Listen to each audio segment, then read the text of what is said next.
You know that one room in your house that's so small and so dated, you just kind of ignore it? Yeah, this is mine. So today I'm giving this little powder room a big personality, on a semi-budget. I'm not changing the tiles or doing any plumbing, just smart swaps with creative DIYs that anyone can do. I am standing in my next makeover space, which is this really tiny powder room. This is the most dated space in our house, and that is mostly because of this faucet. No one knows which side is hot or cold. Some people don't even know how to turn it on. But yeah, I'm gonna be replacing the vanity and just doing a really nice makeover that really anyone could do. I'm gonna get started on the demo of this bathroom. Now, I actually haven't ordered a new vanity yet because when I did my kids' bathroom, I ordered the vanity and then there was no tiles underneath. And it just caused so much problems because it was a floating vanity. So we're gonna see what we have under here and cross our fingers there's tiles because this is like a really small powder room. Of course, I don't want to be doing tiling. Now, the second thing is that I need to do this project as fast as I can because this is our main floor powder room, which means my kids, they use it a lot, right? They come from school, like they just use it a lot. So I really need to get this done, hopefully as fast as I can.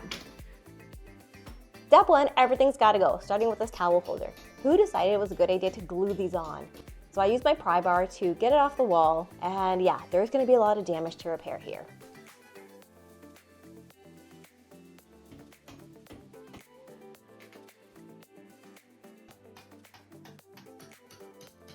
Next, I'm removing this really dated vanity, so I start by cutting off all the old caulking and then use my pry bar to wiggle it off.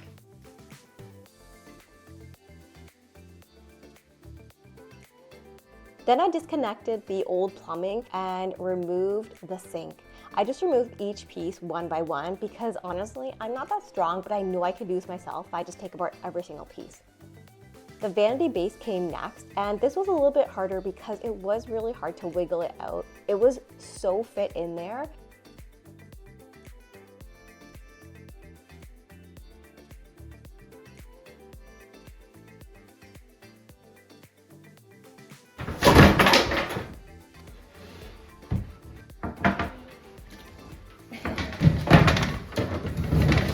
And the best part is, my friends, we have tile. We have tile. We have tile. We've got tile. This is actually the best news ever because not only do we have floors, but we have baseboards that go all the way back, which means I don't have to install new baseboards. So next, let's get rid of this mirror. Next came the mirror. I've removed so many mirrors and they've never shattered, but make sure to tape it up just in case. They're usually just held on by a few clips and some really tacky glue. I legitimately can't believe I did that. So it's basically held up by, I don't know what this is. It's like this like tacky, it's like a sticky tack, a really strong sticky tack. All right, let's get this cleaned up. I want to avoid doing as much drywall work as humanly possible. So I'm thinking about adding a trim here and then doing some type of wall treatment. So I have so much leftover pole wrap from all the projects I've done. But like, that looks kind of cool, right? I've seen this before. I looks like the original creator. Like, what do you think? Now I don't need to patch this. Looks cute, right? I also got two wallpapers. They're both really beautiful, but both really different. So there's like this one. So if you can imagine this one here.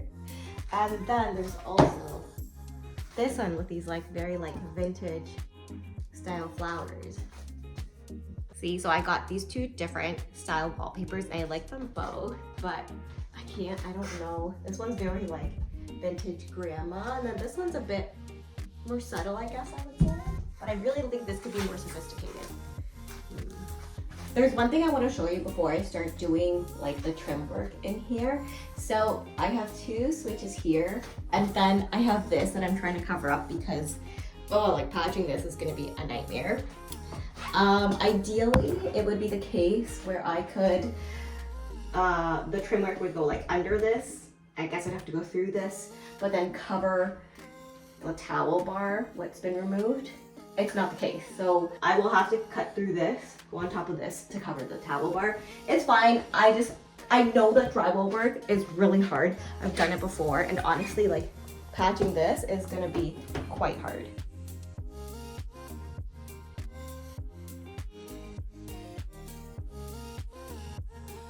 And just when I started to patch this wall, thinking that this was all I had to do, I went ahead and removed the toilet paper holder.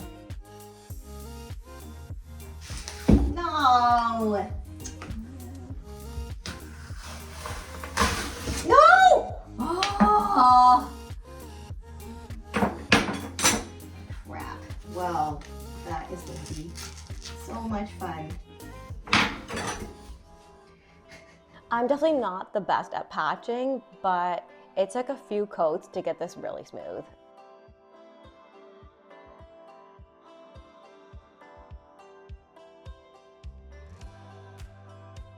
Next up, I'm going to be adding some really fun wall molding to this wall. I feel like wall molding makes any room look really elevated, and I like to use tape to plan out my design. For the walls, I picked this really pretty neutral leaf print wallpaper. It feels timeless and calm without being boring. I always pre-cut my panels, which means that I lay them down on the ground and I measure how long I need them to be, and then pre-cut all of them for the entire room. This is just going to save you so much time when you're actually applying the paper. I'm using paste the wall wallpaper, which means that you have to apply the paste on the wall, and you need to use a really good amount, so way more than you think. I just brushed it on to all of the parts of the wall for one strip only. I also removed the light fixture and put the wallpaper directly on top of that too, and that way you get a really smooth finish on your wallpaper.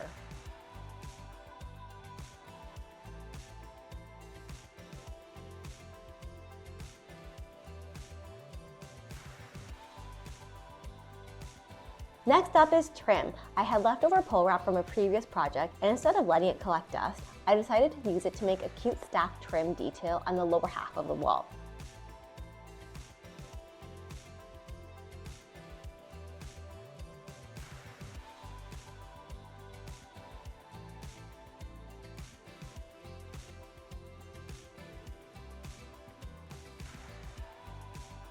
Okay, I'm trying to figure out, these are small details I think about, but I'm trying to figure out if like the trim stack should go like this, where this is underneath, or should it actually go like this, where it's like this. And it only matters around the wall plate.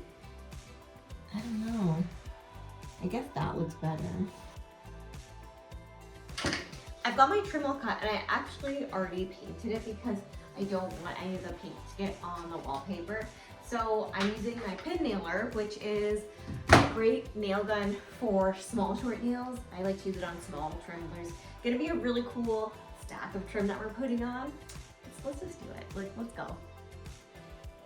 This gives the room some texture and looks like custom millwork without actually spending that much money.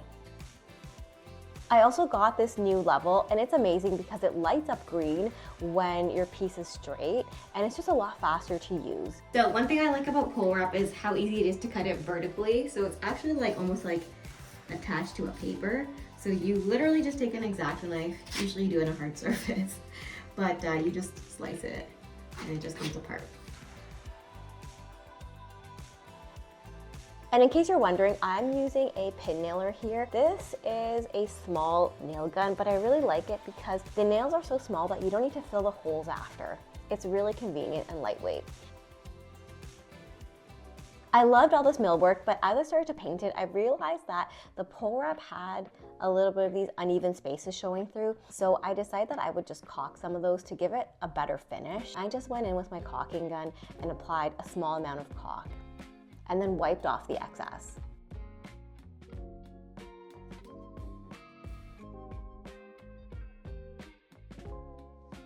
Are you ready? Today is the final day, and I'm gonna be getting the Vanity installed, the mirror, which means reveal is coming very soon.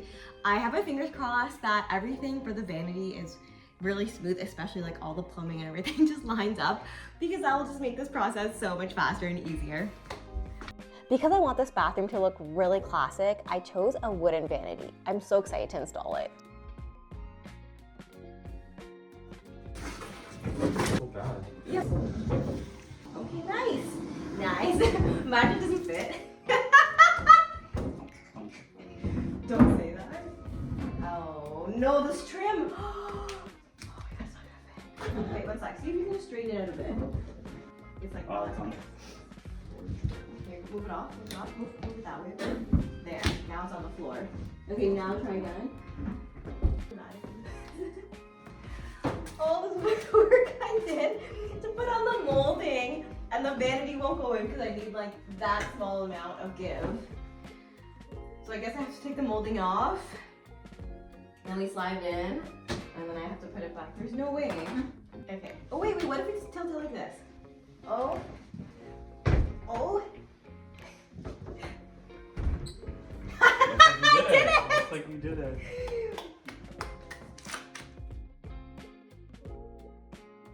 To tie everything together, I added trim around a basic mirror and spray painted it gold for a subtle pop of warmth. Make sure to spray both sides of the trim because you'll see the reflection once it's hung up.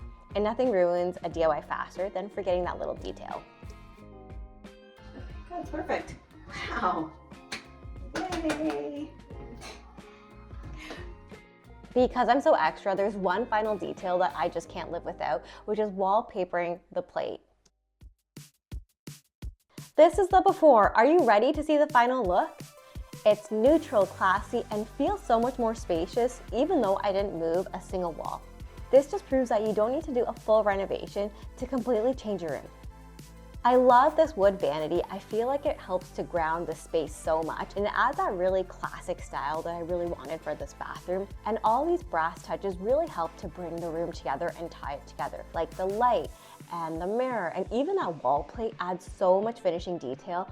I added a cute little piece of artwork to also add a little bit of interest, but that artwork also ties in the same colors as the wallpaper. So if you're ready to fall in love with your dated home again, hit subscribe. I'll show you how to make every space feel custom, one weekend project at a time.